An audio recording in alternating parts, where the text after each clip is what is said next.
ہم درود کی اہمیت اور فضیلت پر بات کر رہے ہیں. ہمارے علامہ صاحب موجود ہیں ہمارے ساتھ اور مفتی صاحب ہمارے ساتھ موجود ہیں.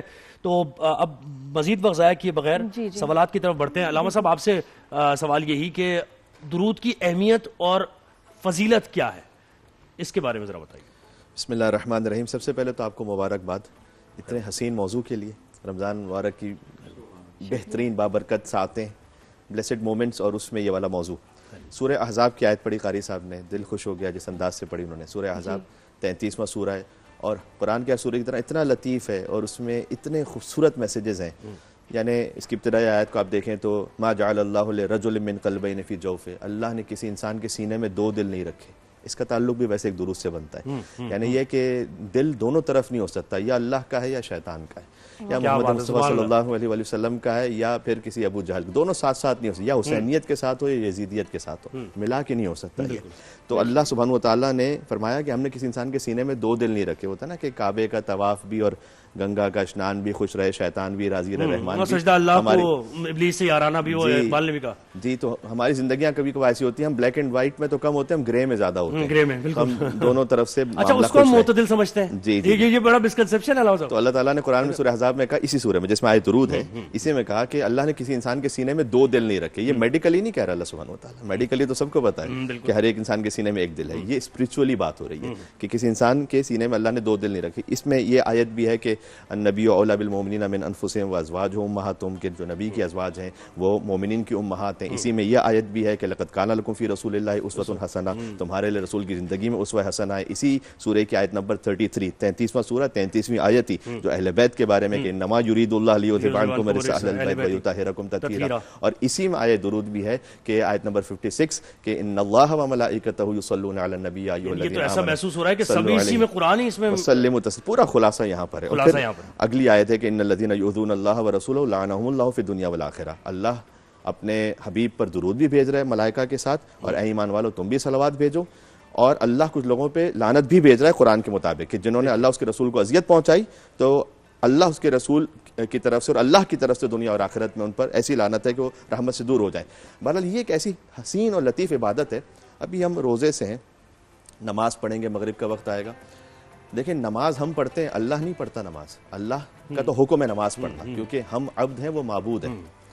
ہم روزہ رکھتے ہیں، اللہ روزہ نہیں رکھتا. لیکن ایک عبادت ایسی ہے کہ ہم بھی کر رہے ہیں اور اللہ، اس کے لیے عبادت کا لفظ تو نہیں ہے لیکن اللہ بھی اس کام میں شریک ہے. اور آدم کی خلقت سے پہلے وہ ہے ان اللہ وملائکتہ یصلون علی النبی.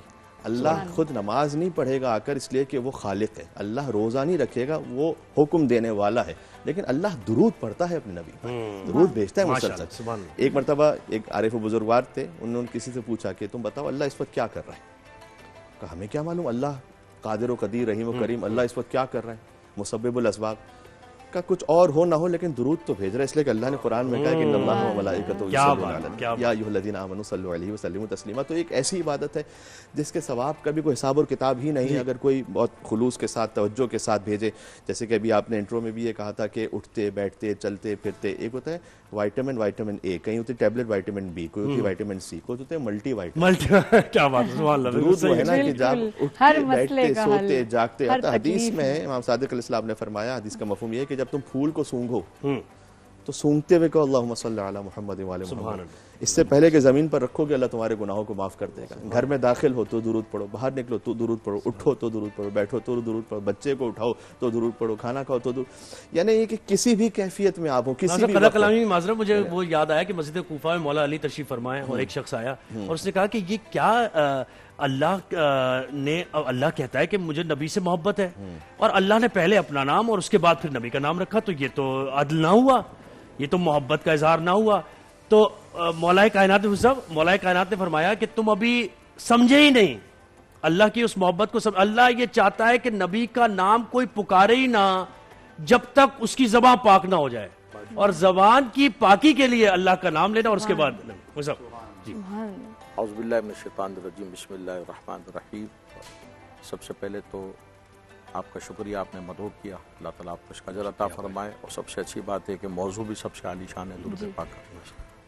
اللہ تعالیٰ نے قرآن مجید میں، قاری صاحب نے تلاوت بھی کی کہ بے شک اللہ اس کے فرشتے نبی کریم صلی اللہ علیہ وسلم پر درود و سلام بھیجتے ہیں. تو اے ایمان والو تم بھی نبی کریم صلی اللہ علیہ وسلم پر درود و سلام پیش کرو. تو درود و سلام آپ یہ کہہ سکتے ہیں کہ یہ مقبول عبادت ہے، یعنی کہ جب آپ درود شریف پڑھتے ہیں نا تو آپ کا اجر مقبول ہے، لکھ دیا جاتا ہے، کیونکہ اس کی دلیل خود اللہ تعالیٰ نے پیش فرمائی ہے. حدیث پاک کا مفہوم ہے کہ جب جو مجھ پر ایک مرتبہ درود پاک پڑھتا ہے اللہ تعالیٰ اس پر 10 رحمتیں نازل فرما دیتا ہے، 10 گناہ معاف فرما دیتا ہے، 10 درجات کو بلند فرما دیتا ہے. یعنی آپ جب درود پاک پڑھ لیتے ہیں نا آپ کے 10 گناہ معاف ہو جاتے ہیں ایک درود پاک پڑھنے سے. آپ اندازہ لگائیں.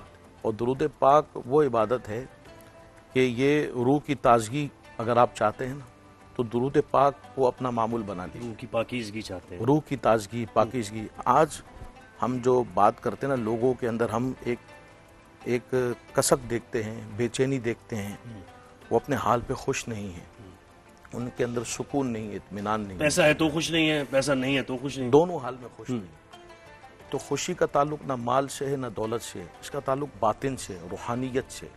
اگر آپ کا باطن، روح اگر بھری ہوئی ہے، تازہ ہے، اگر آپ کی روح میں تازگی ہے نا تو آپ کے اندر آپ ہر نعمت سے لطف اندوز ہونے والے ہیں. اگر آپ کی روح میں تازگی نہیں ہے نا تو آپ کسی نعمت سے لطف اندوز نہیں ہو سکتے. نعمت ہوگی لیکن اس کی لذت آپ نہیں پا سکتے. اللہ تعالیٰ کی ہر نعمت جو ہے نا وہ لذت والی ہے، چاہے وہ چھوٹی ہو چاہے وہ بڑی ہو. ہم سانس لے رہے یہ بھی ایک نعمت ہے، ہم صحت مند ہیں یہ بھی ایک نعمت ہے. تو جو میں اس کو کنکلوڈ یہاں کرنا چاہوں گا، اگر آپ چاہتے ہیں کہ آپ کے روح کا جو گلاس ہے، باطن، 2 چیزوں کا ذکر ہے باطن کے حوالے سے، اگر آپ اس کو تازہ اور بھرا ہوا رکھنا چاہتے ہیں، ایک ذکر اللہ ہے، انا اللہ کہا گیا، اللہ کا برتن جو دل ہے جسے کہا گیا یہ اللہ کا برتن ہے، اسے اللہ کے ذکر سے بھرو. ایک یہ روح کی تازگی کا اور دوسرا درود پاک ہے. اگر آپ چاہتے ہیں اپنی زندگی کے باطن کو سنوارنا چاہتے ہیں، اگر آپ چاہتے ہیں تازگی چاہتے ہیں تو انشاءاللہ آپ درود پاک کی کثرت کریں نا. اور اس سے بڑھ کر وہ کیا، 2 چیزوں کا ذکر بس میں زیادہ چاہوں گا. حدیث پاک میں فرمایا قیامت کے دن مجھ سے قریب کون ہوگا؟ انا اول الناس بیوم القیامہ اکثرهم علی الصلاۃ. جو سب سے زیادہ درود پاک پڑھتا ہوگا نا وہ اتنا ہی قیامت میں مجھ سے قریب ہوگا. اب اس سے بڑھ کر وہ کیا درود پاک. ہمارا اتنا نقصان ہو گیا اس فون کی وجہ سے. جب ہم چھوٹے تھے کیونکہ یہ انٹرنیٹ وغیرہ فون نہیں ہوتا تھا، ریلز نہیں ہوتی تھی، تو سونے سے پہلے کے کچھ لمحات ہوتے تھے کہ اس میں ہم درود شریف پڑھتے تھے، سوچتے تھے، ایک ذکر ہوتا تھا. اب تو بڑوں کا بھی ختم ہو گیا وہ وقت، یا تو ہم کچھ فون پہ دیکھ رہے ہیں یا ہم میوزک سن رہے ہیں. وہ لمحات وہ چوری ہو گئے. اور جب ذکر ہوتا تھا وہ ویسے ہم ذکر نہیں کرتے، ویسے درود شریف نہیں پڑھتے. ڈرائیونگ کرتے ہوئے ہوتے تھے، اب ہم نے کوئی ڈرائیونگ میں یا تو ہم بات کر رہے ہیں کسی سے یا ہم کچھ فون پہ دیکھ رہے ہیں. یہ تو نقصان ہو گیا، بہت ہمارا نقصان. ہمارا جو ہم نے تو بزرگوں کا معمول دیکھا ہے، ہماری مساجد میں باقاعدہ درود کے دستر آج بھی لگتے ہیں، لیکن پہلے بڑے اہتمام سے لگتے تھے. یہاں تک کہ گھروں کے اندر درود کے دستر باقاعدہ اہتمام سے لگا کرتے تھے.